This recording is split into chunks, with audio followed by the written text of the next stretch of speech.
A ver, ¿me pueden hablar? Que no sé si yo no estoy escuchando bien. Sí, Hola, profe, profe. se ¿Me escucha escucha? bien. Perfecto, listo, listo, Hola, listo, profe, se lo genial. escucha bien. Hola, profe. Acá sí. Ge- Genial, perfecto. Bueno, a Kant lo podemos ubicar, como ya les habíamos adelantado, entre el tercer y el cuarto bloque. Vive en una época tardía, por así decirlo, de la modernidad, Kant. Ustedes saben que esta edad termina y comienza la edad contemporánea con la Revolución Francesa. Más allá de que esto no son líneas divisorias totalmente rígidas, depende del historiador, de la persona de la que se trate, o puede poner la línea divisoria en un momento o en otro. No es que un día todos nos fuimos a dormir en la edad moderna, despertamos y dijimos, ah, mirá, qué bueno, ya estamos en la edad contemporánea. De hecho, esto pasa no solamente con la transición entre la moderna y la contemporánea, sino también entre las anteriores. Para algunos, la edad moderna no comienza con la caída del Imperio Romano de Oriente, sino con abro comillas, descubrimiento, cierro comillas, de América, por ejemplo. Pero bueno, lo importante, lo que nos interesa hoy, es que Kant fue quizás el último gran iluminista y el último gran autor, filósofo de la modernidad.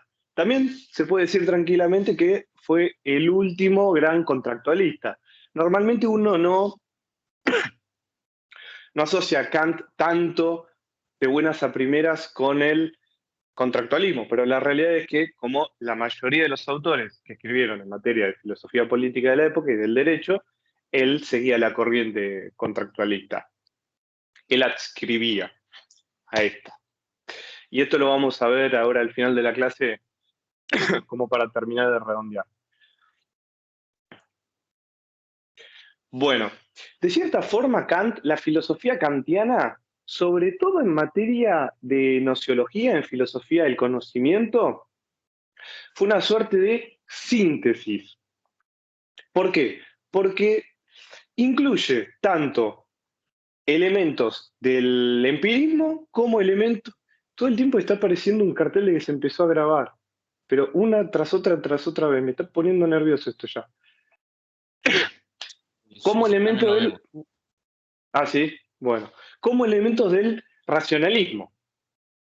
Lamentablemente no hay tiempo para ahondar en esto, pero me, me gusta que se queden con las ideas, con las poquitas ideas que acabo de plantear sobre la importancia que tuvo Kant para la filosofía. Al punto de que hay personas que sostienen que Kant fue el filósofo más grande de todos los tiempos. Es difícil, la realidad es que es difícil hablar sobre Kant, porque uno siempre se va a encontrar a alguien que sepa mucho más que uno, sobre todo si uno tiene una formación jurídica, digamos. Es común que uno plantee algo sobre Kant y aparezca un estudioso y diga, no, porque en el prefacio a la segunda edición de la Metafísica de las Costumbres, Kant sostuvo que, y es un poco difícil de discutir. Pero bueno, a ver, nos centramos obviamente en lo que dice, en la exposición del contenido del capítulo, como siempre. ¿Quién fue Kant? Dicho todo eso, ¿quién fue Kant? En 2 minutos, como solemos hacer, un poco de la vida del autor. Kant nació en 1724 y falleció en 1804. Es una, a los 79 años. Es un año fácil de recordar porque si uno lo asocia con el, el año en el que apareció, digamos, que entró en vigor el Código Civil Napoleónico, que sirvió como una gran base para un gran punto de partida, una gran inspiración para nuestro antiguo Código Civil de Vélez. Pertenecía a una familia que no nació en la pobreza, pero tampoco nació en una gran abundancia. Su padre era un pequeño burgués, era talabartero, artesano. ¿Saben lo que es un talabartero? ¿O a qué se dedica el talabartero? El que trabaja con cueros. Claro, sí, sí, sí, exactamente. Sobre todo lo que tiene que ver con las sillas para las monturas de caballo, ese tipo de cosas. Mangos de cuchillo, fundas de pistola. Claro. Kant vivió, bueno, como pueden ver, muchos años. Esto no dependía tanto, no fue consecuencia tanto de que él tuviera una salud extremadamente fuerte, sino hay quienes dicen que tiene que ver con la moral de Kant. Kant nació en el seno de una familia pietista. El pietismo es una corriente del protestantismo que sigue un sentido de la moral, digamos, una disciplina extremadamente rígida. De hecho, la misma vida de Kant fue súper ordenada, fue súper, así, por así decirlo, en todo sentido. Se solía decir que la gente ajustaba sus relojes, ponía en hora sus relojes cuando lo veían pasar por la calle, en el sentido de que era extremadamente regular su rutina. ¿A qué se dedicó Kant? Kant fue docente universitario, toda su vida. Toda su vida fue docente universitario de la región donde él nació, que por entonces era Prusia, a pesar de haber recibido la oportunidad, la propuesta de dedicarse a otras, de trabajar fuera de su universidad, vamos a decirlo. Es más, durante determinados periodos él llegó a ser rector de la universidad. ¿Y qué enseñó en esta universidad? De todo, básicamente. Enseñó filosofía, matemática, geografía, eh, filosofía moral, teología, y también investigó en campos que iban mucho más allá del filosófico. Por ejemplo, él llegó a proponer una teoría acerca del nacimiento del sistema solar, que de hecho no estaba muy alejada de lo que nosotros, de la teoría aceptada hoy en día.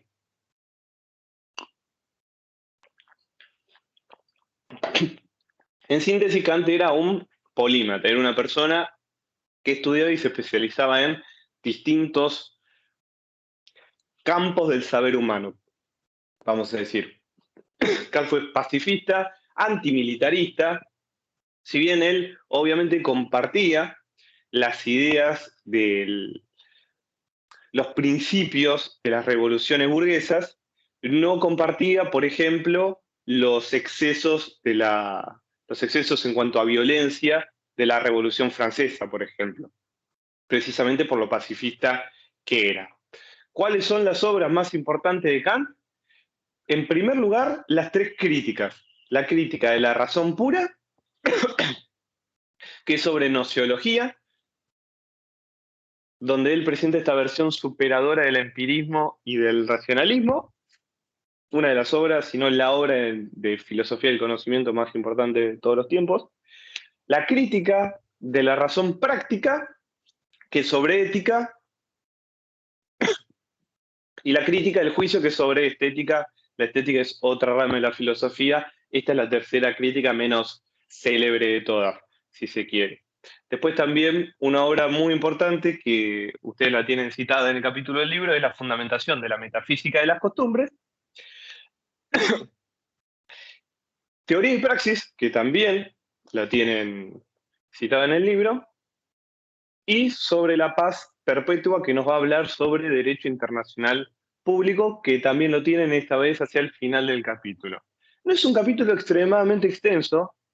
Comparado con los anteriores, yo diría que es un capítulo bastante conciso.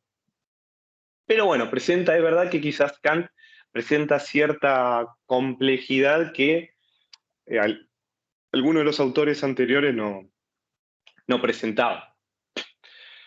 Ahora bien, ya de lleno en el pensamiento de Kant.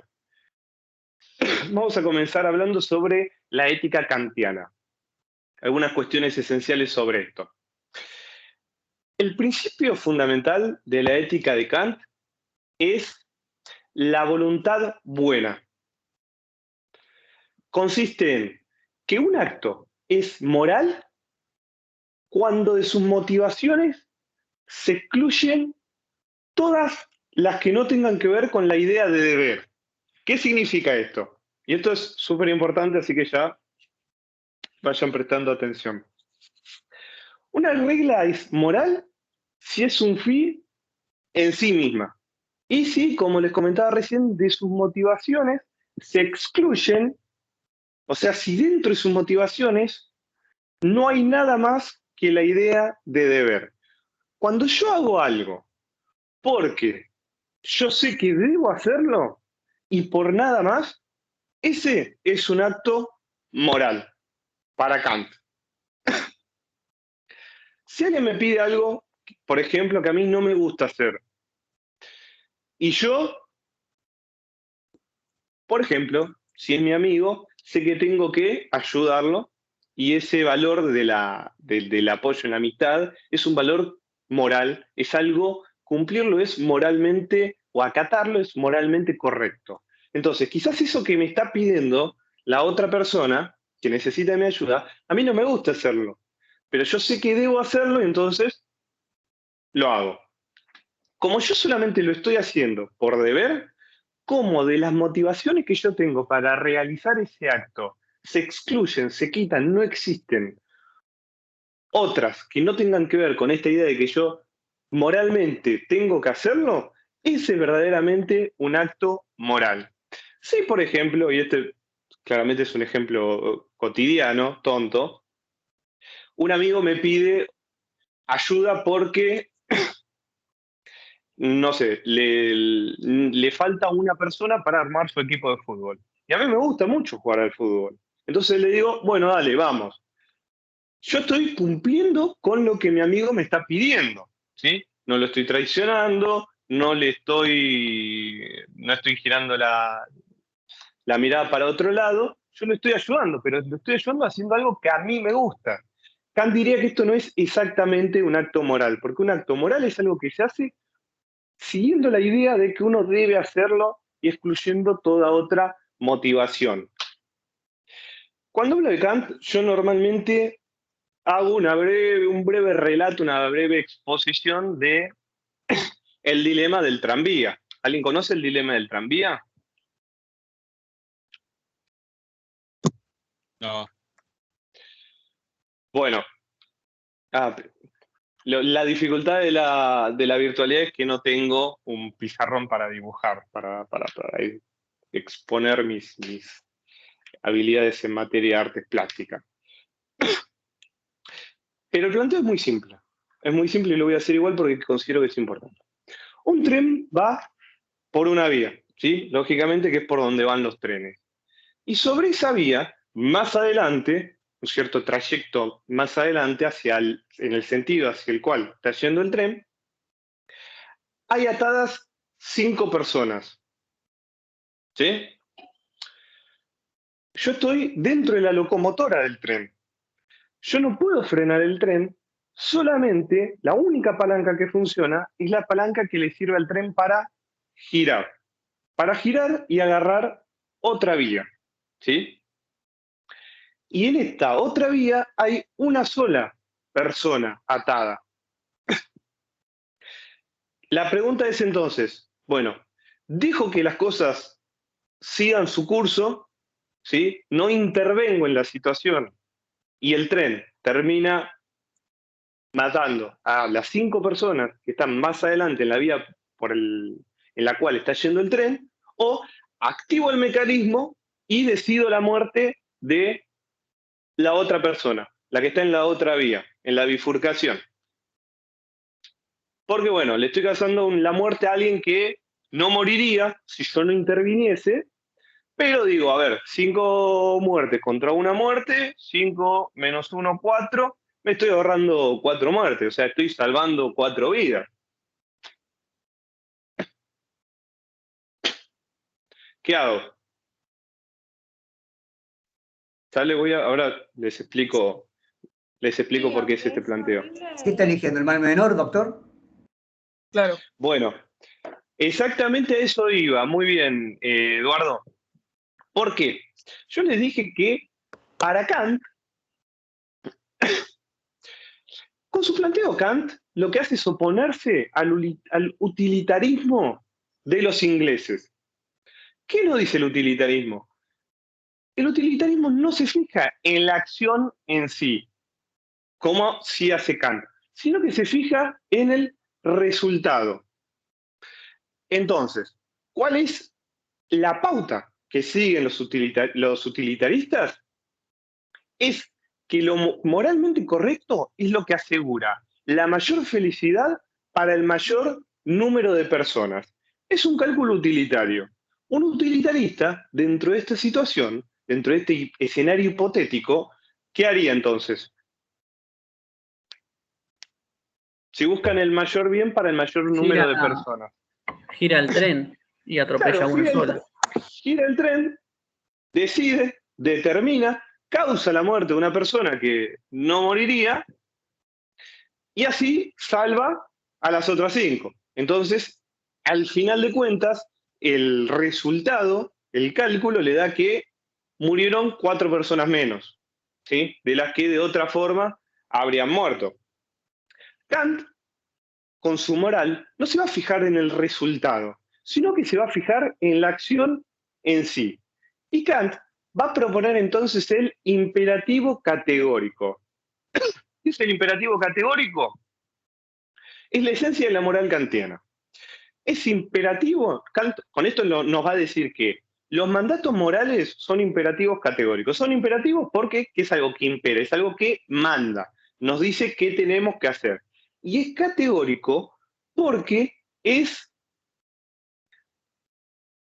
universalmente válido, independientemente de las circunstancias. Algo categórico es cuando uno dice, sí, es una afirmación categórica, es una afirmación clara, contundente, ¿sí?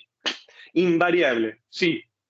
Bueno, este mandato moral, los mandatos morales para Kant van a ser categóricos, van a ser imperativos porque, como les comentaba, nos va a decir qué tenemos que hacer o qué no tenemos que hacer y van a ser categóricos porque van a ser válidos en todo momento, todo lugar, toda circunstancia. Van a ser incondicionales, ¿sí? Independientemente de las condiciones de, bueno, si hago esto, se salvan tantas personas, si hago lo otro, se salvan tantas otras, ¿sí? Entonces, Kant nos va a decir, a ver,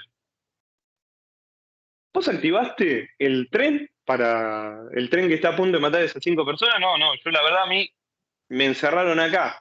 Ok, bueno, entonces vos no le estás causando la muerte a estas 5 personas. Pero si vos le causás la muerte a una persona que no habría muerto de otra forma, estás matando a una persona. Bueno, sí, pero 5 menos 1, no, ¿qué es 5 menos 1? Estás matando a una persona. Eso es lo que diría Kant. El utilitarista diría no. 5 menos 1, 4. Listo. ¿Ustedes qué harían? Entonces, ¿girarían la palanca? ¿Hay alguien acá que no giraría la palanca? No te da problema, Gabriel. ¿No tiene freno? No, es lo primero que preguntan. En este escenario hipotético, no. El tren no tiene freno, pero está inhabilitado, digamos. Se lo rompieron. Y por la tragedia de 11, algo así. ¿Alguno no activaría la palanca?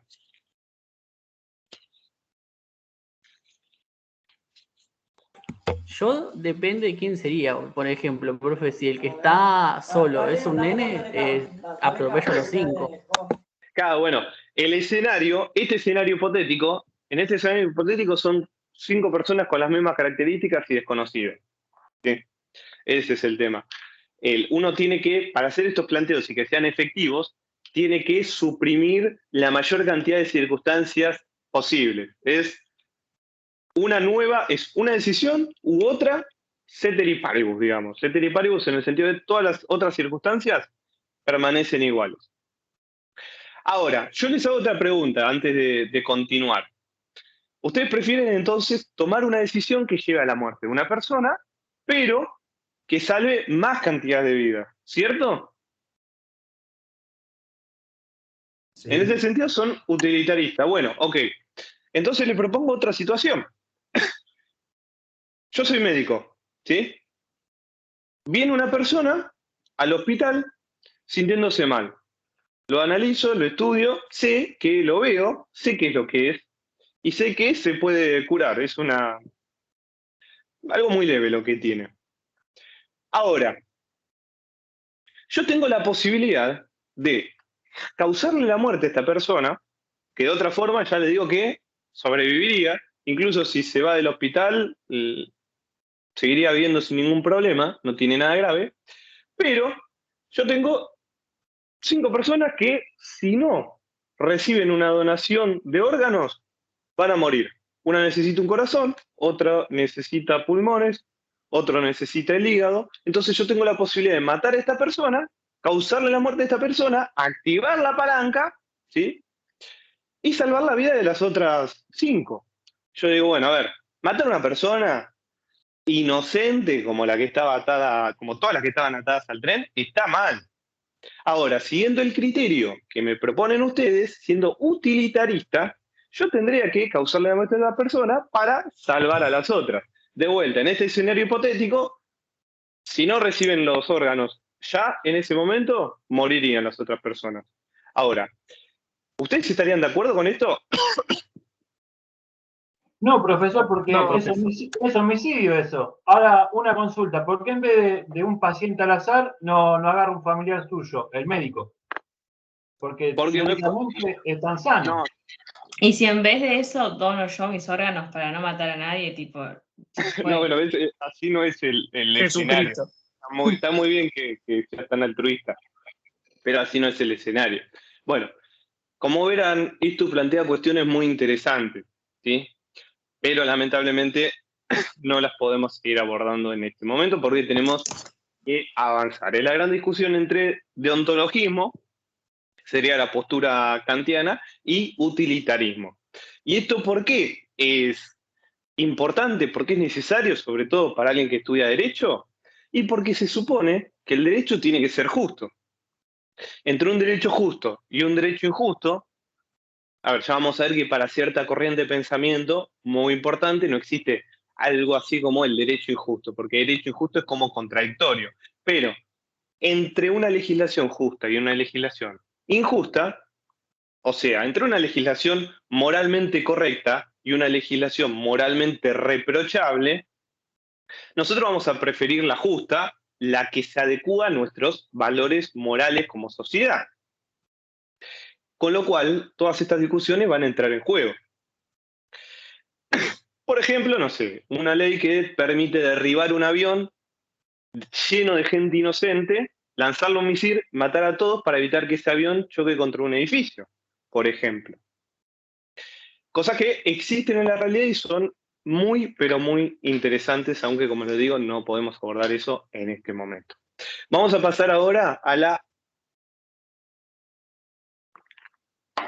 Perdón que tome tanto, se me seca la garganta y encima estoy medio mal de la garganta. Vamos a pasar a la distinción entre moral y derecho, de acuerdo a Kant. ¿En qué se distinguen la moral y el derecho?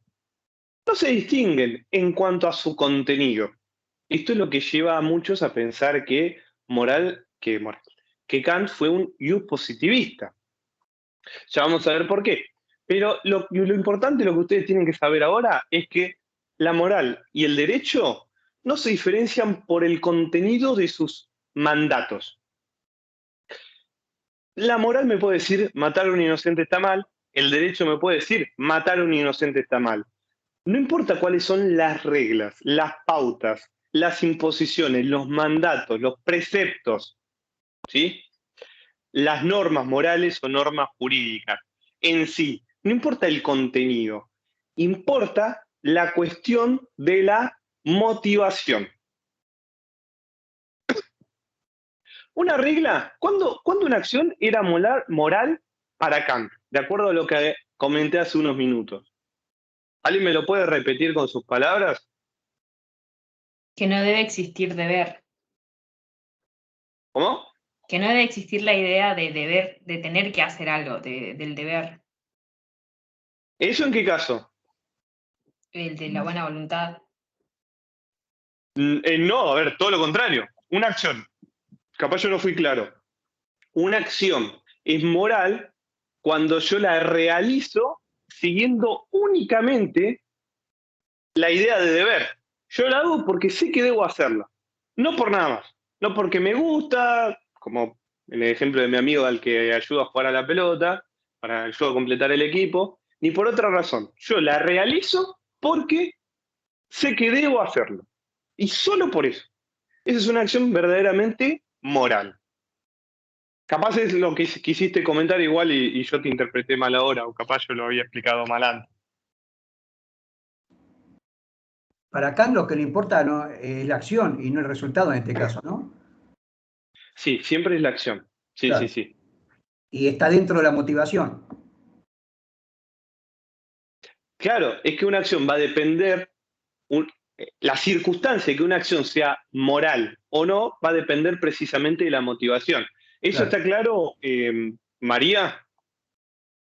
¿Quedó claro Sí, ahora sí, con esta sí, nueva sí, profe, explicación? sí, sí. Sí. Bueno, muy bien, muy bien. Antes de que me olvide, una persona me quedó pendiente una respuesta a una consulta sobre los parciales en miel, que es en tranquilos que en estos días la voy a contestar. Bueno, entonces, a la moral le importa solamente la motivación, como vimos. ¿Al derecho le importa la motivación? No. En eso se distingue la moral del derecho para Kant. No importa la razón por la que uno cumpla la regla jurídica. Importa únicamente, al derecho le importa únicamente la adecuación externa con el mandato. O sea, que físicamente, por eso es externa. ¿Por qué externa? Porque no remite a la mente, ¿sí? A las motivaciones. A Kant le importa, o de acuerdo a Kant, al derecho le importa únicamente la adecuación, el cumplimiento externo de las acciones con el mandato jurídico. Así es como se diferencia en la moral del derecho. Claro, muy bien, Anabela lo resume en que el derecho es exterior y la moral es interior. No importa, por lo que al derecho no le importa la razón, la motivación por la cual yo cumplo la ley. No le importa si, supongamos que se dicta una norma de acuerdo a la cual usar barbijo es obligatorio. Yo ya usaba barbijo de antes, en realidad, porque me gusta, qué sé yo, me gusta el diseño del barbijo, me gusta estar seguro. Entonces, no es que estoy obedeciendo porque apareció una norma jurídica que me dice que lo tengo que hacer. Pero no importa, no importa la motivación. No importa si yo odio con toda mi vida, con toda mi alma el barbijo, y lo estoy haciendo únicamente porque no utilizarlo es ilegal, que sería el caso contrario. Al derecho no le importa la motivación, le importa únicamente la adecuación de mis acciones externas, no lo que está en mi mente, sino lo que yo en la realidad físicamente desarrollo, realizo con la pauta jurídica, con la norma jurídica, con el mandato que impone este derecho, ¿sí? O sea ¿Esto que es está claro? en ese ejercicio del derecho, el ejercicio de la profesión, en ese caso. Sin importar la motivación que lleva a eso. Es el ejercicio de la... De la profesión, sin importar la motivación que lo conduzca a ello. claro, ¿a qué te refieres con profesión? Bueno, en este caso estoy tocando el derecho en cuanto al conjunto de reglas, normas y demás, ¿no? Y procedimientos. ¿Sabes que me parece que no te estoy entendiendo? ¿No? Es el ejercicio de la profesión.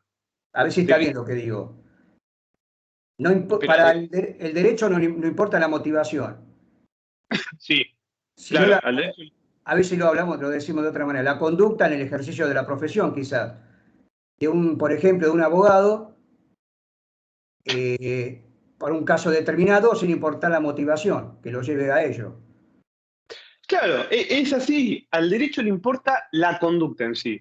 ¿Qué te lleva a vos a comportarte de esa forma? ¿A hacer lo que es obligatorio o a abstenerte a hacer lo que está prohibido? ¿A que tu conducta cumpla con la imposición legal? No importa, al derecho no le importa. Y esto es tanto válido en el ejercicio de la profesión como en la vida y en Claro. relación a cualquier norma jurídica.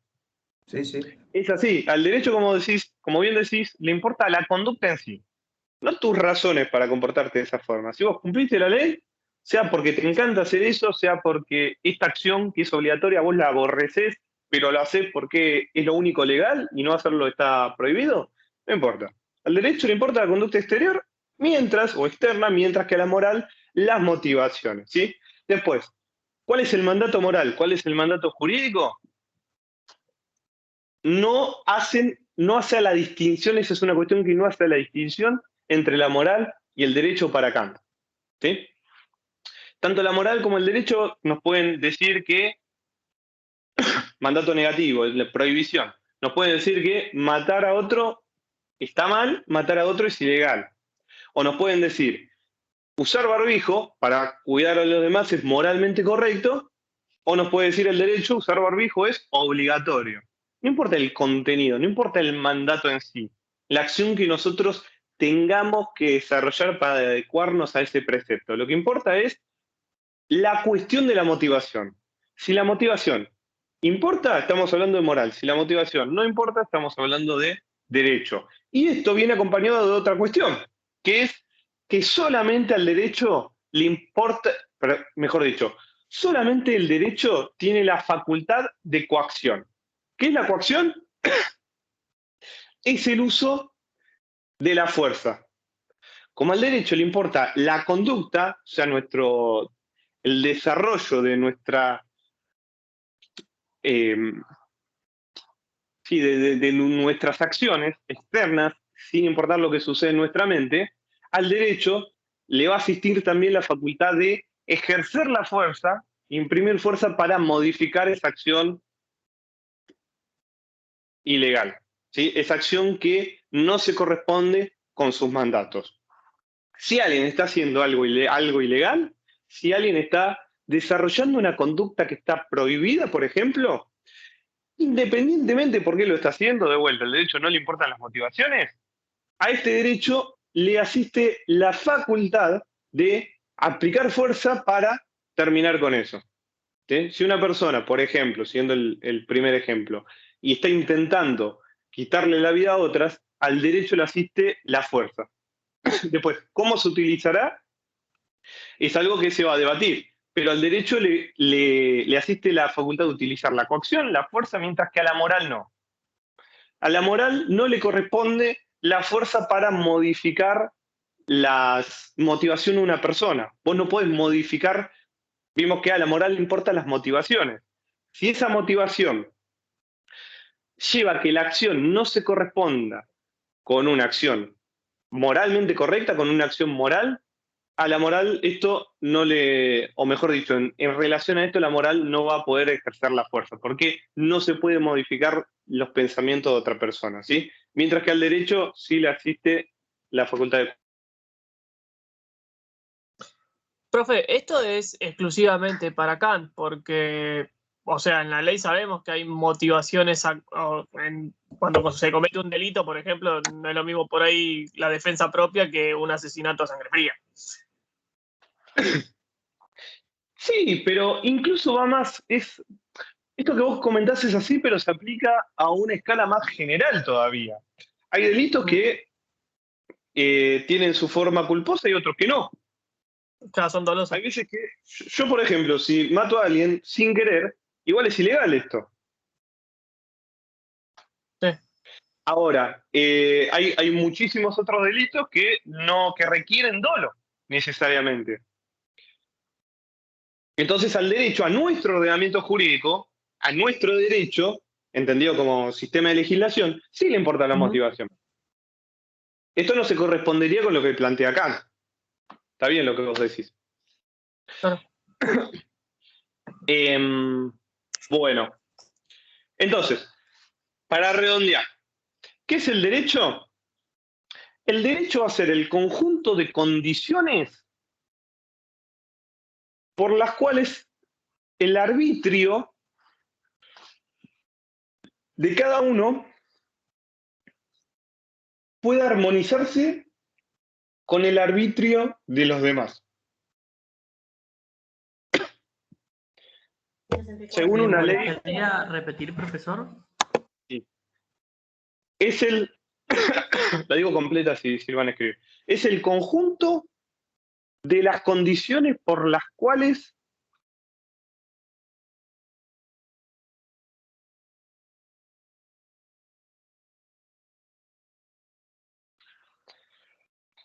el arbitrio de cada uno puede armonizarse con el arbitrio de los demás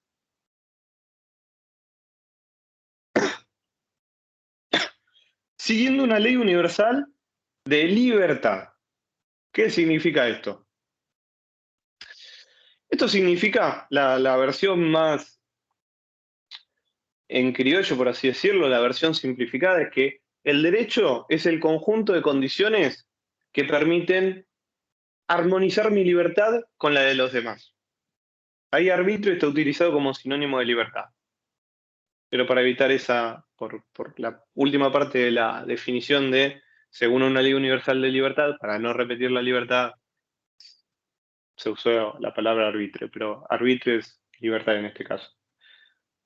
Es el conjunto de condiciones institucionales, institucionalizadas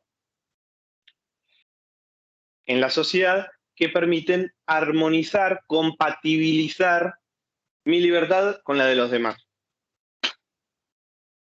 Poder ejercer mi libertad sin afectar negativamente las de los demás. Esto de, bueno, tu libertad termina cuando empieza la del otro.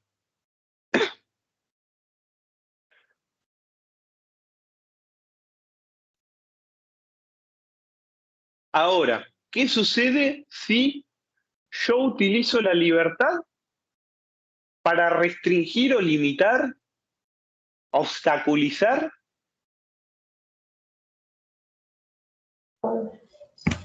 la libertad de los demás? ¿No es abuso de derecho, profesor? Sí, se podría decir que estoy usando mi derecho de forma abusiva, pero ¿qué sucede entonces? Se genera despotismo, según el apunte. Si estamos hablando de un gobierno, por ejemplo. Yo estoy hablando de un particular, ¿sí? Si yo uso mi libertad o sobrepaso mi libertad legítima y afecto la libertad de los demás, no respeto esto que mi libertad termina cuando empieza la de los demás, ¿qué va a hacer el derecho? ¿Que corresponde las sanciones? Claro, la coacción, para usar la fuerza, para reacomodar la situación, para terminar con esa situación, ¿sí? Con esta vulneración ilegítima de la libertad de los demás por parte mía. Muy bien. ¿Por qué? Porque al derecho, a diferencia de lo que sucede con la moral, le corresponde la coacción. O sea, la fuerza para el caso de incumplimiento. Bueno, vamos a pasar ahora. Esta clase, como verán, no es lineal siguiendo el contenido del capítulo.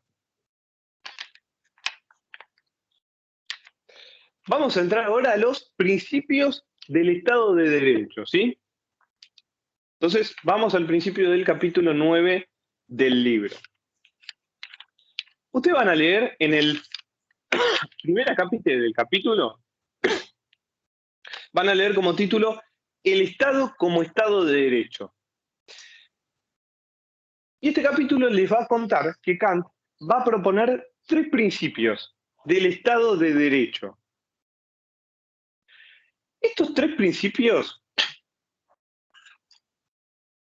o sea, del Estado legítimo para Kant, ¿no? Estos 3 principios son principios a priori. ¿Qué significa que algo sea a priori? ¿Qué significa?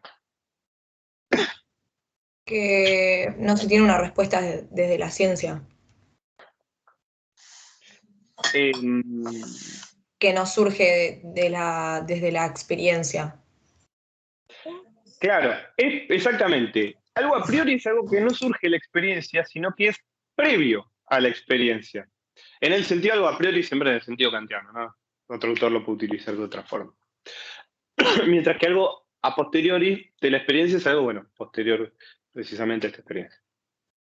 Ahora, ¿qué significa o qué implicaciones tiene la circunstancia de que, de acuerdo a Kant, los principios del Estado de Derecho son a priori, que no requieren de la experiencia. La consecuencia lógica, nunca mejor usado, no empírica, sino lógica, es que estos tres principios no son aquello que el Estado tiene que asegurar, sino que son los principios necesarios para la existencia del Estado de Derecho. ¿Qué significa esto? Sé que puede ser un poco confuso al principio. Kant no observó en la realidad, no constató empíricamente que los Estados de Derecho trabajaban en asegurar estos tres principios, sino que de forma previa a la experiencia, sin valerse de la observación y de la experiencia en sí, únicamente razonando, utilizando el raciocinio y la lógica, él lógicamente concluyó en que sin estos tres principios no podría existir Estado de Derecho, porque los extrajo de su propia conceptualización de Estado de Derecho. ¿Se entiende? Él piensa en el Estado de Derecho y sin necesidad de apelar a la experiencia de salir y ver qué sucede en la realidad, él lógicamente, sentado, pensando, llegó a la conclusión de que para que exista Estado de Derecho, un Estado de Derecho que verdaderamente sea tal, es lógicamente necesario que se cumpla con estos tres principios. Por lo cual, estos tres principios van a ser los que aseguran la existencia, o mejor dicho, posibilitan la existencia del Estado de Derecho. No son principios que el Estado de Derecho, una vez instituido, tiene que salir a asegurar. No. Si no se cumplen estos tres principios, lógicamente imposible que exista Estado de Derecho. Por eso, lógicamente imposible, esto está marcando que Kant llega a esta conclusión, a la necesidad de cumplir con estos tres principios de forma lógica, o sea, utilizando únicamente la razón. Profe, disculpe, ¿puede repetir? No sé si dijo los tres principios porque se me cortó un poco, si no es molestia, si no le pido a un compañero. No, está bien, repito, el tema es que hablé los últimos 5 minutos de los tres principios. No sé exactamente. No hay problema, yo ahora le pido a un compañero. Un resumen, reitero las pautas principales. Tiene que tener en cuenta que estos tres principios del Estado de Derecho no aluden a cuestiones que el Estado tiene que asegurar, sino que son principios lógicamente necesarios, racionalmente necesarios, imprescindibles para la mera existencia del Estado de Derecho. Por eso Kant llega a ellos de forma a priori, utilizando únicamente la razón. Por eso para Kant había conocimiento a priori y a posteriori.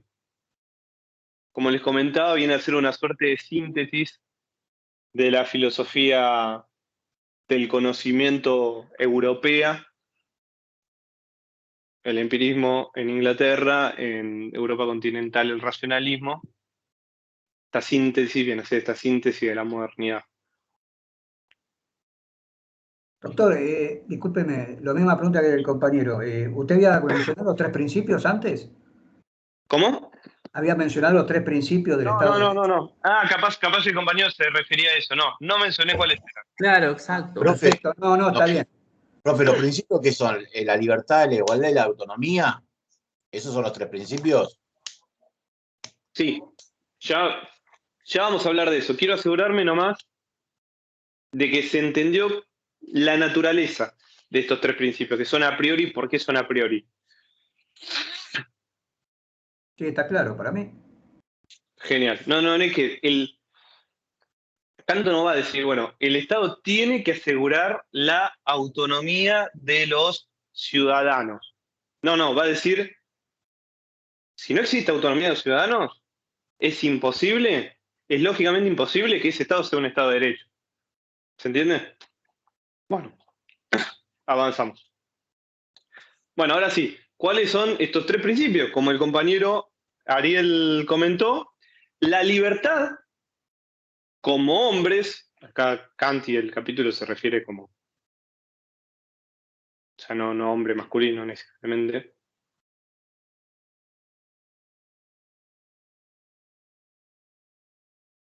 Aunque no estaba muy lejos de eso.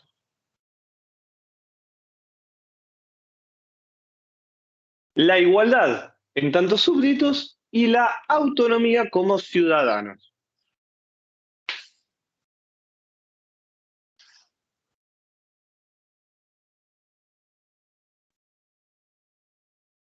¿Sí? Libertad en tanto hombre, igualdad en tanto súbdito, autonomía en tanto ciudadano.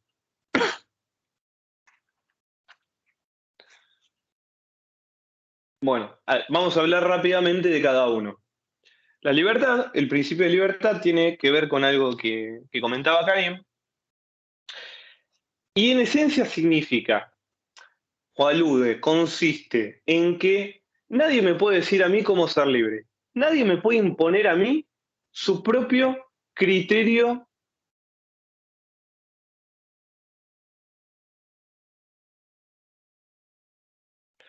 acerca de qué es la libertad y cómo se debe alcanzar. Cada uno es libre de perseguir su, felicidad. Hablé de libertad, ¿no? Bueno, el principio de libertad, vale, recapitulando, el principio de libertad nos dice que cada uno tiene que ser libre de buscar su propia felicidad como mejor considere. ¿Sí? Nadie me puede imponer a mí su propio criterio acerca de la felicidad, de qué es la felicidad y cómo se debe alcanzar.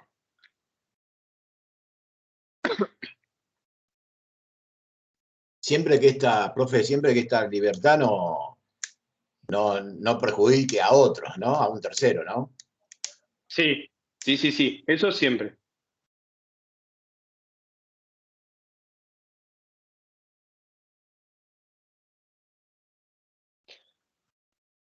Tiene que poder coexistir mi libertad con la de los demás. Tiene que estar en armonía. Ahora, si nadie me puede decir a mí cómo ser libre, ¿el gobierno me puede imponer su propio criterio de felicidad? Puede decir, el gobernante puede decir, yo quiero que los habitantes del territorio que yo gobierno sean felices. Entonces voy a obligarlos por ley, voy a obligarlos a, no sé, escuchar determinada música. Porque yo considero que a mí me hace feliz escuchar esa música. ¿Esto es legítimo o es ilegítimo para Kant? Para Kant esto es ilegítimo. Exactamente, es terminantemente, categóricamente, ilegítimo. El gobernante no puede imponerle su propio criterio de felicidad a los demás, a los gobernados.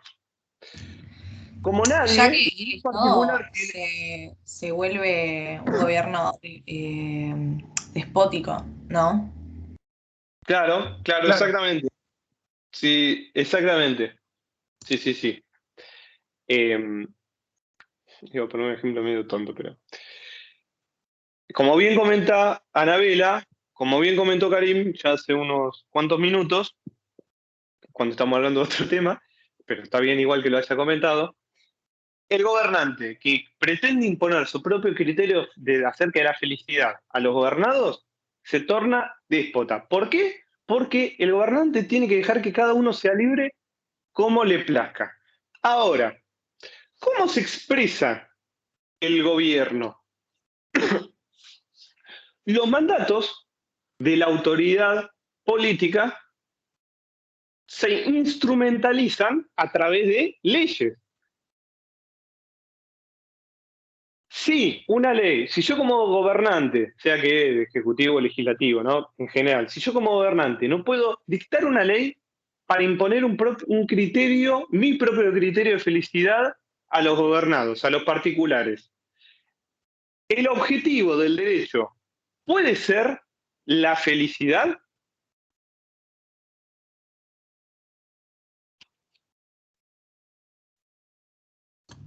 Y no sé, porque la felicidad no es algo muy subjetivo.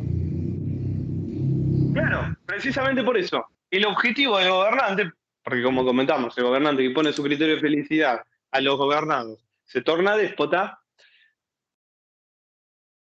Las leyes dictadas por este gobernante entonces no pueden tener como fin la felicidad de los súbditos. ¿Qué tienen que asegurar las leyes de acuerdo a Kant, de acuerdo a todo lo que venimos comentando? No la felicidad, sino la Libertad. Libertad. La libertad. Muy bien, exactamente. Y Kant lo que va a hacer es una oposición entre las inclinaciones y la moral. ¿Qué significa esto? Las inclinaciones en el sentido de deseos, no son el objeto ni pueden ser el objeto de la moral. Vimos cuando un acto es moral, cuando yo lo cumplo, cuando yo lo realizo únicamente por la idea de deber y sin ninguna otra motivación. Bueno, esta moral, el cumplimiento de la moral, a mí, para Kant, me va a permitir ser libre.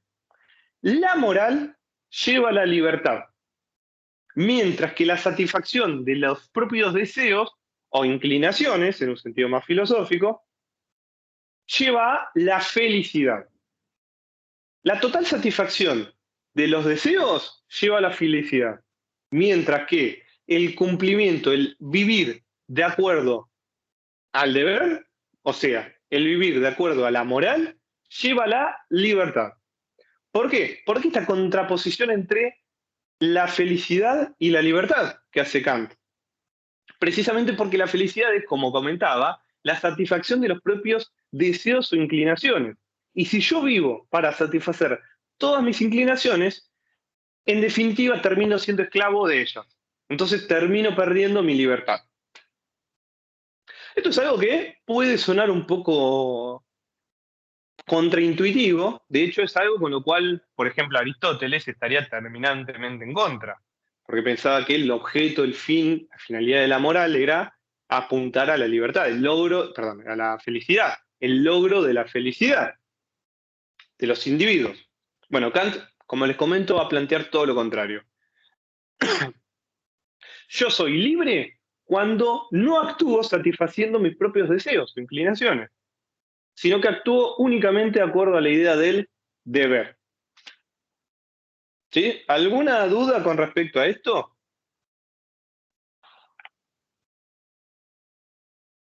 No.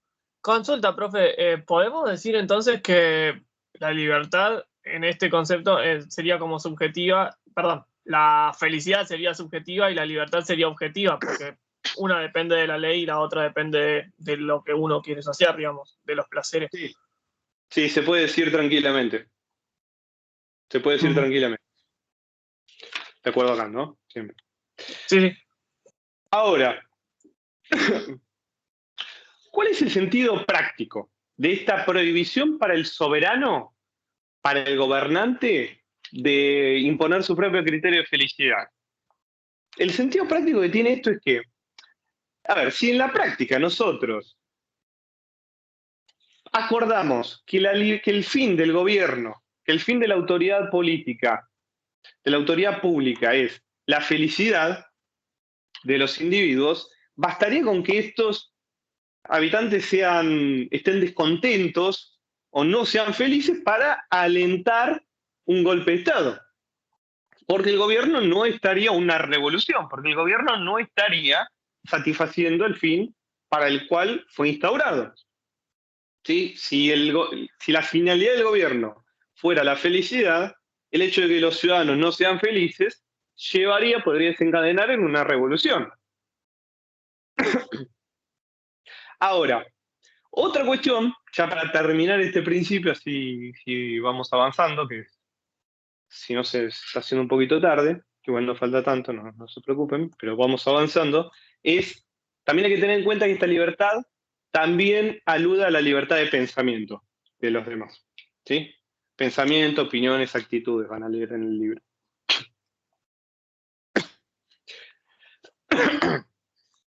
Ahora, segundo principio para avanzar, la igualdad en tantos súbditos. Van a leer ustedes que este principio implica que a los individuos le asiste el derecho de coacción, excepto en relación al gobernante. ¿Qué significa esto? Si alguien está haciendo algo ilegítimo, yo tengo la facultad de utilizar la fuerza para revertir esta situación. Pero esto no es posible en relación al gobierno. Si el gobierno está haciendo algo ilegítimo, si está haciendo algo ilegal, los particulares no pueden utilizar la fuerza.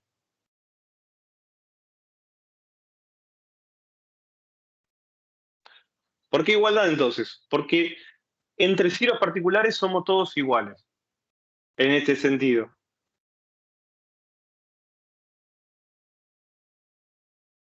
Tenemos todos igual derecho de coacción entre nosotros. Pero de este derecho se excluye al Estado. Por eso es igualdad en tantos súbditos. ¿Cuál es la fundamentación de esto? Para Kant, bueno, ustedes en el capítulo del libro van a leer que Kant pensaba que si se autoriza, si se avala la utilización de coacción, de fuerza, frente al gobierno, esto volvería absolutamente inseguro el Estado. No solo cada una de las formas particulares que pudiera ir adoptando el Estado, sino la idea misma de Estado se volvería absolutamente insegura. ¿Sí? Si se permitiera que este Estado pueda llegar a ser disuelto por particulares. Y otra cuestión muy importante acerca de la igualdad para Kant, súper importante diría yo, es que él no va a plantear una igualdad material, sino una igualdad formal. ¿Ustedes saben cuál es la diferencia entre entre la igualdad formal y la material?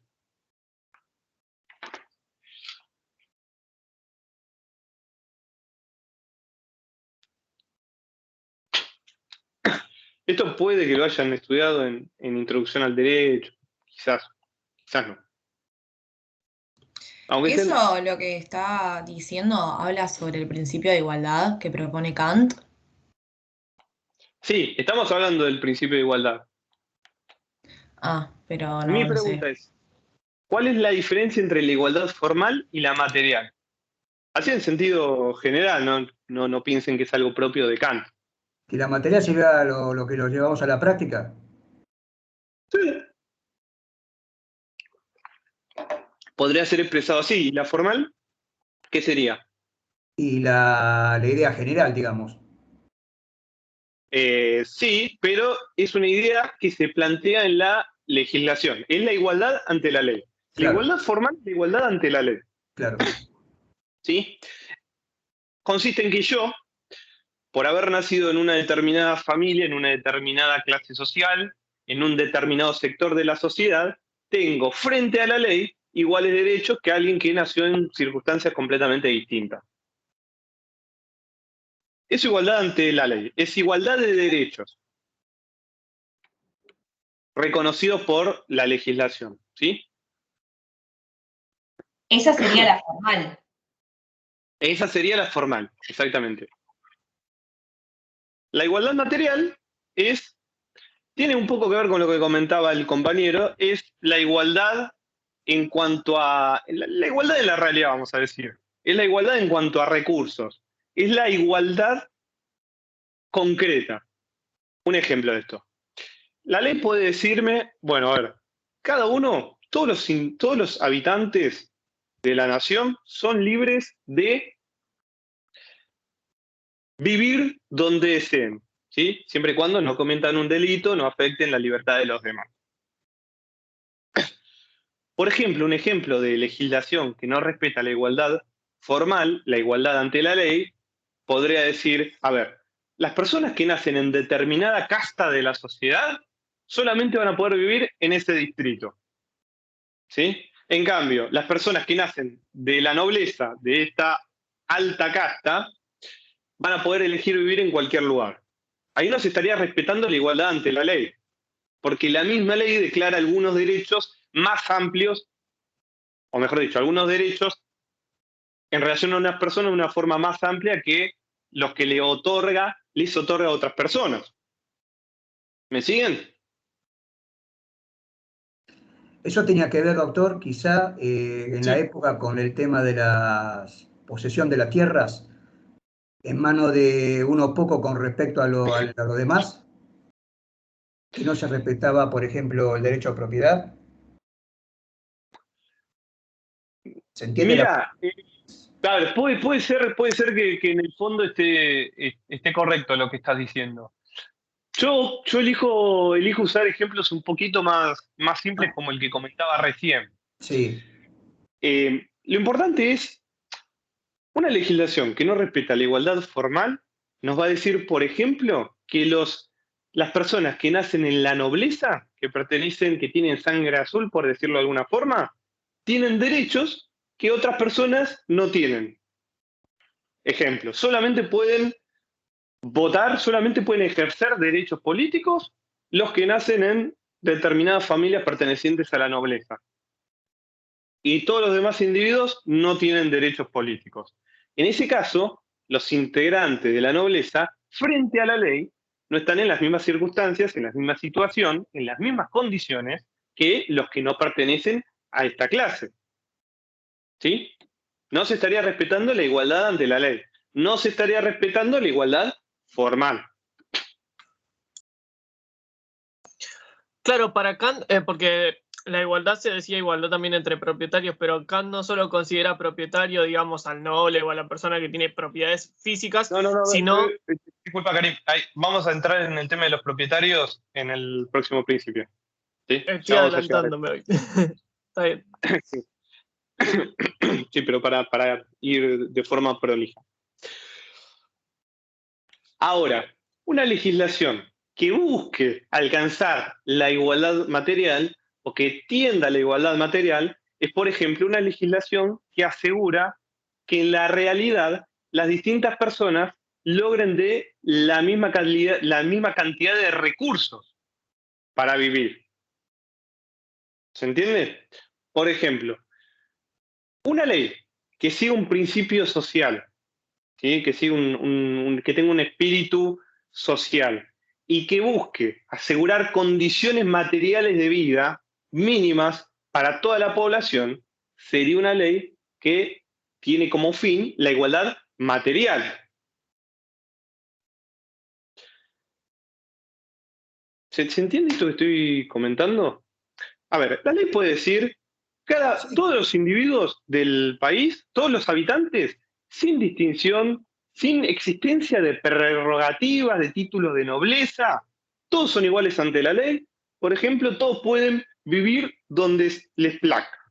Ahora, si en la realidad capaz hay personas que tienen los medios para vivir en cualquier lugar, si quieren en una mansión, en el barrio más caro de todos, hay otras personas que en la realidad no tienen medios para vivir en ningún lugar y terminan viviendo quizás abajo un puente.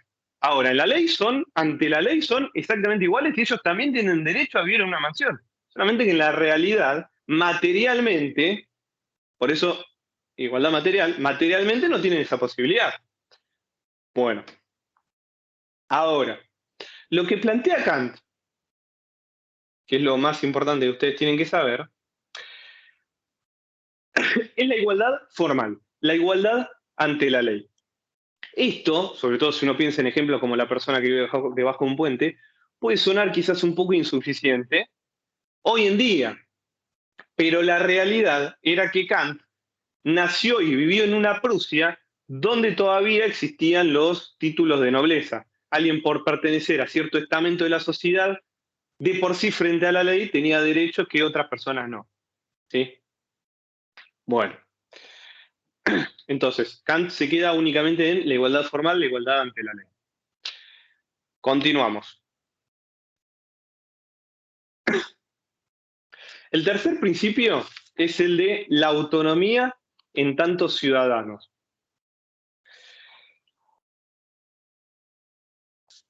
¿Qué es un ciudadano? Un ciudadano es aquel que goza de derechos políticos. Y en relación a este principio, Kant sigue la idea de voluntad general, de voluntad pública. ¿Quién nos hablaba de voluntad general? Rousseau. Rousseau. Muy bien. Kant va a seguir esta misma idea. ¿En qué consistía la voluntad general? ¿Cuál era la idea central de la voluntad general? Era la voluntad que surgía del contrato. Claro, y todo formaba Sobre el concepto de obediencia a sí mismo, en la cual se regula la razón y no puede encontrarse ni históricamente ni empíricamente. claro, como Rousseau explicaba, cuando se celebra el pacto, surge el pueblo como tal, ¿sí? De esa determinada sociedad. Y todos vamos a formar parte vamos a participar en la asamblea. En la asamblea que va a tener como objetivo la creación de normas jurídicas, la creación primero de la Constitución y después de todas las leyes. Ahora, como todos participamos en la asamblea, todos somos parte de esta voluntad general, en pie de igualdad, todos participamos, nos entregamos en nuestra totalidad a este conjunto de la sociedad y nosotros participamos como tanto miembros de la voluntad general en este proceso de creación de leyes. A la hora de obedecer estas leyes, de acatar este ordenamiento jurídico, nos estamos obedeciendo a nosotros mismos, porque nosotros participamos en la creación de estas leyes. Entonces nosotros somos súbditos y soberanos, o miembros del soberano, del pueblo. Entonces, mientras como soberanos creamos leyes, como súbditos las tenemos que acatar. Pero como nosotros participamos en la creación de esas leyes, en definitiva nos estamos acatando a nosotros mismos, ¿sí? Esa es la idea en un minuto de voluntad general para Rousseau. Kant va a continuar con esta idea, pero con un pequeño y a la vez gran cambio. Yo les había comentado la clase pasada que Rousseau pensaba en un escenario donde todos los individuos de la sociedad pudieran participar en una asamblea. ¿Se acuerdan? Como si todos nos pudiéramos reunir en un gran espacio de deliberación, en un gran ágora, y sancionar las leyes, decidir qué leyes nos van a regir. Bueno, Kant se aleja completamente de este supuesto. No le agarrando. ¿Por qué? Porque a diferencia de Rousseau, Kant va a creer en la representatividad. ¿Qué significa esto? ¿Qué piensan que significa esto? En una autoridad legislativa. Claro, en representantes. Nosotros, como miembros de la voluntad general o voluntad pública, lo que vamos a hacer es no decidir las leyes, sancionar las leyes nosotros mismos, sino que vamos a elegir representantes. Plantea un escenario que se corresponde mucho más con lo que tenemos hoy en día. Nosotros ahora tenemos una democracia representativa. Bueno, Kant va a creer en la representatividad, siguiendo la idea general de voluntad general. Ahora, si no se puede dar esto de que todos nos reunimos y decimos qué leyes nos van a regir, ¿cómo entra en juego esta voluntad general para Kant? Entra en juego de una forma un poco más metafórica. Nos dice que los representantes, por ejemplo, los legisladores, tienen que decidir qué leyes sancionar como si fueran el pueblo. Van a tener que decidir qué leyes votar, qué leyes sí que crear, como si lo estuviera haciendo el pueblo. Es metafórico. Pero no es totalmente metafórico porque dice, bueno, además de hacer de cuenta que son el pueblo y votar en ese sentido, para obedecer a la voluntad del conjunto de todos nosotros, que hacemos al pueblo, también, de forma concreta, es necesario que los legisladores, los representantes en general, escuchen al pueblo a la hora de tomar sus decisiones políticas. Sería como una democracia semidirecta, Omar. En cierta medida sí, en cierta medida sí. Porque Rousseau lo que planteaba era una democracia directa por el tema de espacios pequeños. Él presentaba el proyecto del contrato porque por territorios pequeños. Después, bueno, se fue adaptando a lugares, a territorios mucho más grandes en tamaño, ¿no? Y acá me parece que lo que habla Sí, a acá... ver, estaba, sí, sí, te perdón. escucho. No, No, sí, digo, estaba en Francia, Rousseau, claro, igualmente. sí. Pero sí, a ver, entiendo a lo que vos vas, es mucho más realista lo que propone Kant. Claro. Es mucho más realista, sí. Ahora, después específicamente qué sistema político, bueno, podría ser esto, se podría dar en una democracia indirecta como la que tenemos, en una monarquía republicana, con un parlamento que es el poder soberano. Sí. Pero bueno, lo que me importa es eso. Lo que me importa es que ustedes sepan que Kant va a seguir a Rousseau en cuanto a esta idea de voluntad general, pero de una forma más realista pensando en representantes. No todo el pueblo, los millones reunidos en en un mismo lugar, sino en representantes reunidos y decidiendo, deliberando y decidiendo como si fueran la totalidad del pueblo. ¿Sí? Y aparte lo tienen que escuchar. Ahora, ¿quiénes son ciudadanos y quiénes no? O sea, ¿quiénes tienen derecho a votar, a elegir estos representantes y quiénes no tienen derecho? Y acá entra en juego lo que propuso Karim hace unos minutos. Kant va a distinguir el ciudadano del habitante o vecino de la ciudad, van a leer en el libro. ¿Cuál es la diferencia? Bueno, el ciudadano es el que tiene derechos políticos y el mero habitante no. Pero ¿quién tiene derechos políticos? Para Kant, únicamente los propietarios. Propietarios haciendo referencia a propietario de medio de producción. ¿Sí? O sea, los burgueses. Ahora, dentro de esta idea general, amplia de propietarios, Rousseau va a incluir también a toda aquella persona que trabaje de forma autónoma, que tenga un arte, un oficio, o lo que fuera que le permita trabajar sin depender de alguien más, sin estar empleado para nadie más, sin tener que trabajar para otra persona.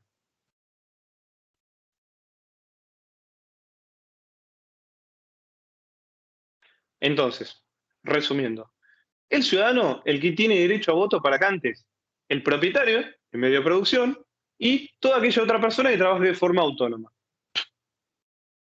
¿Por qué los empleados, la gente que trabaja para otros, no tiene derecho, no tiene derechos políticos, no son titulares de derechos políticos, no puede votar? Kant no les va a estas personas a reconocer este estatus, esta autonomía como ciudadanos, porque al trabajar para otra persona pierden su autarquía, o sea, su facultad de administrarse a sí mismos. Y al perder esta posibilidad de gobernarse, de administrarse a sí mismos, porque en definitiva tienen que obedecer a otras personas, pierden su autonomía también como ciudadano, como persona con posibilidad de voto. Eso serían, doctor, que había mencionado usted, un estatus era ciudadano y el otro. ¿Vecino de la ciudad o mero habitante, diría yo? Ok, gracias. Entonces, solamente los que no trabajan para otra persona van a ser ciudadanos, van a tener derecho a voto. Sea que uno emplee a otras personas o trabaje por su cuenta. Bueno, y ya para ir finalizando, vamos a Profe, abordar. perdón, tengo una duda. ¿Esto tiene que ver también con el tema del uso de la razón o no tiene nada que ver con lo público y privado? ¿O no? No, sí, en algún punto tiene que ver. En algún punto tiene que ver. En algunos momentos, cuando tenemos más tiempo, que no sé cómo teníamos tiempo para hablar de eso, yo hablaba del texto ese que es la ilustración al principio de la clase. porque permite un pantallazo mucho mejor del rol histórico que ocupó el autor. Cuando digo que fue el último de los grandes autores de la modernidad y de la ilustración, bueno, traigo a colación esto, que él, al vivir en una tercera etapa de la ilustración, en una etapa tardía, tuvo la posibilidad, la perspectiva necesaria como para hablar acerca de qué es la ilustración, y bueno, al hablar de eso se plantea el uso privado y público de la razón. En algún punto sí, en algún punto tiene que ver. Tiene que ver. Y podríamos decir, sí, que la persona que tiene derechos políticos, o sea, todo aquel que no va a trabajar para otra persona, puede utilizar la razón de forma autónoma, puede utilizar la razón para gobernarse a sí mismo, para tomar decisiones que hagan al propio autogobierno, y en consecuencia está capacitado, está habilitado para, junto con el resto de los ciudadanos, tomar las decisiones que hagan al gobierno de la totalidad de la sociedad.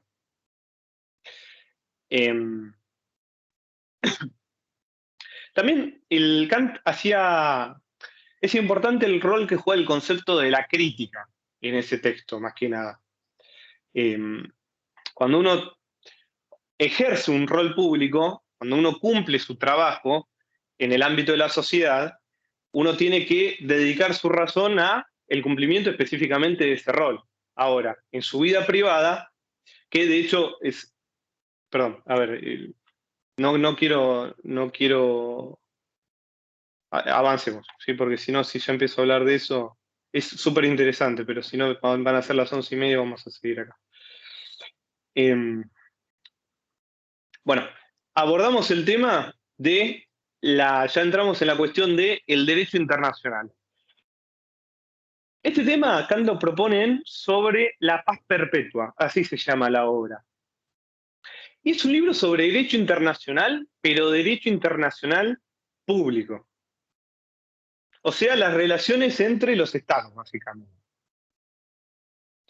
Precisamente porque la finalidad de él es exponer sus ideas acerca de cuáles son las condiciones necesarias para alcanzar la paz duradera entre las naciones, entre los estados.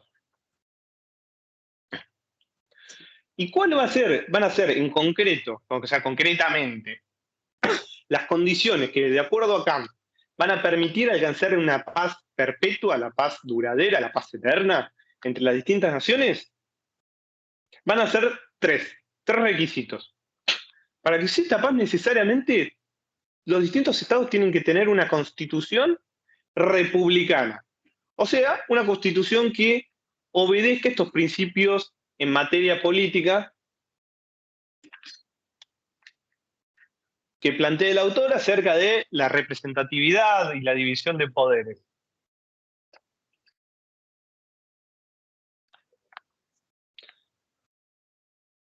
Si los gobiernos son tiránicos, por ejemplo, si no se reconocen derechos políticos, no se podría alcanzar la paz entre los distintos países. El segundo y el tercer requisito tienen bastante que ver. El segundo requisito alude a la posibilidad de cada persona de integrarse a los distintos estados.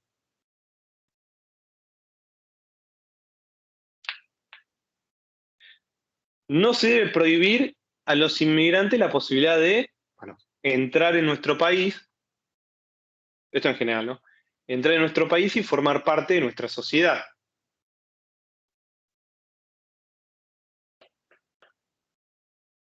Cada uno puede integrarse y pasar a formar parte de distintos estados. Este es el segundo requisito. Y el tercer requisito es asegurar el derecho universal de visita.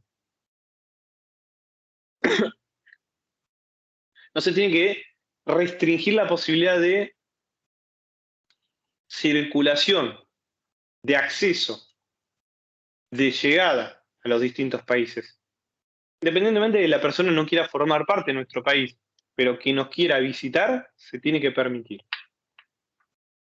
Por eso tienen que ver mucho el segundo y el tercer requisito.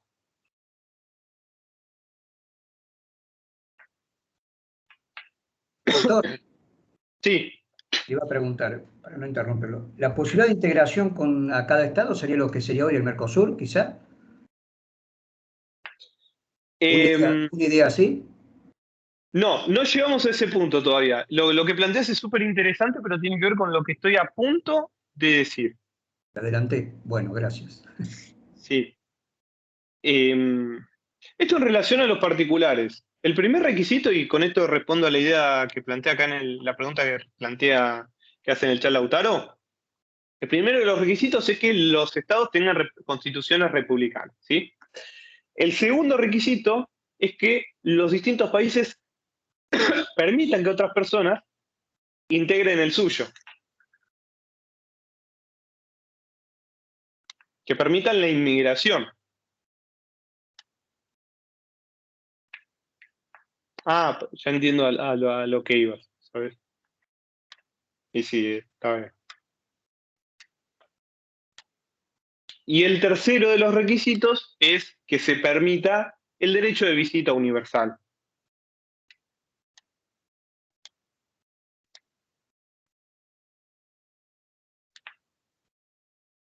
Y bueno, para finalizar, ¿cuál es en sí la propuesta que hace Kant? ¿Y cuáles son sus supuestos filosóficos? Bueno, una vez que está claro que para alcanzar la paz hay que cumplir con estos tres requisitos, Kant va a explicar la analogía que él hace entre el contractualismo a nivel de la sociedad y el derecho internacional público.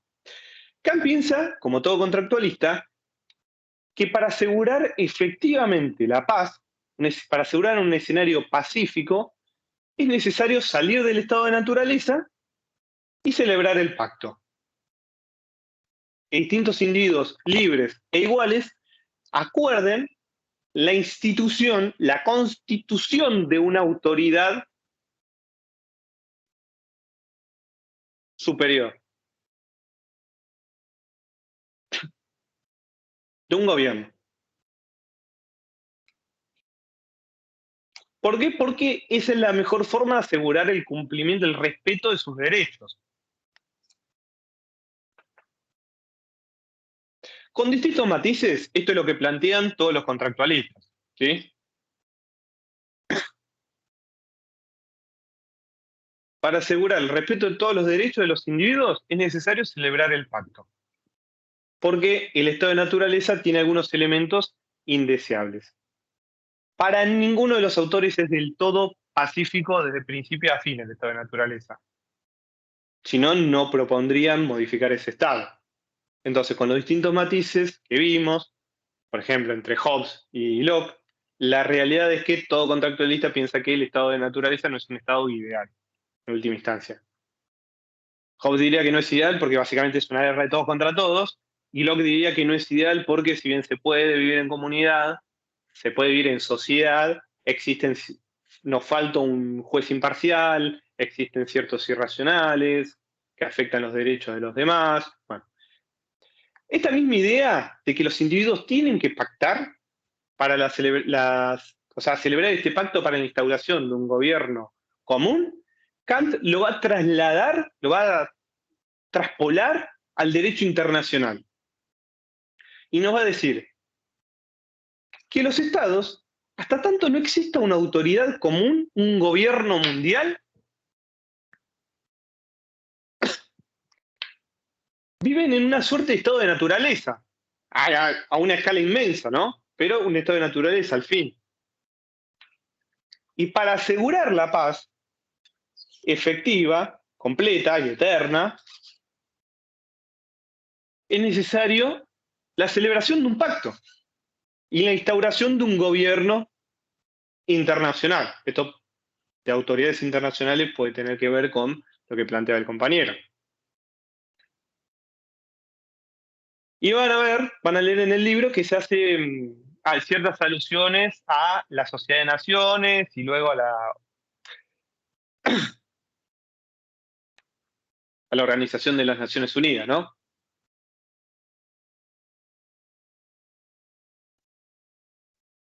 Que como saben tienen, por ejemplo, una suerte de poder judicial internacional, Corte Penal Internacional. A nivel continental tenemos la Corte Interamericana de Derechos Humanos, por ejemplo. Está bastante interesante el planteo del libro, que es en definitiva el de Kant, ¿no?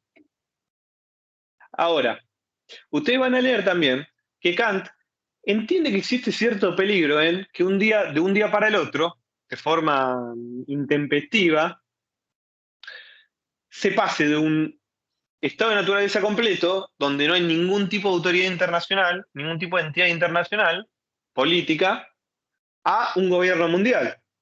Porque bueno, a ver, ¿a quién le damos el gobierno? El nuevo gobernante del mundo. Si esto se hiciera de un día para el otro, ¿quién va a ser? ¿Alguien que no gobierna ningún país? ¿Alguien que ya gobierna un país? ¿Nuestro presidente argentino? ¿El presidente del mundo? ¿El presidente de Italia, de Japón, de Estados Unidos? Entiende el peligro que puede plantear esto Kant y por eso propone como etapa intermedia una confederación, una federación de estados.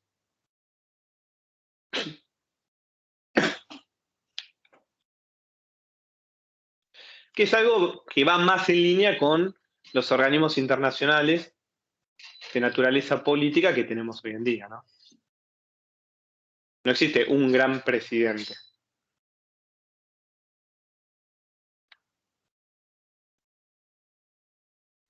Bueno, con esto terminamos con Kant. Normalmente es una clase mucho más corta. No sé realmente qué pasó hoy. ¿Qué hora es? Casi 11 menos cuarto. Bueno, voy a finalizar la grabación.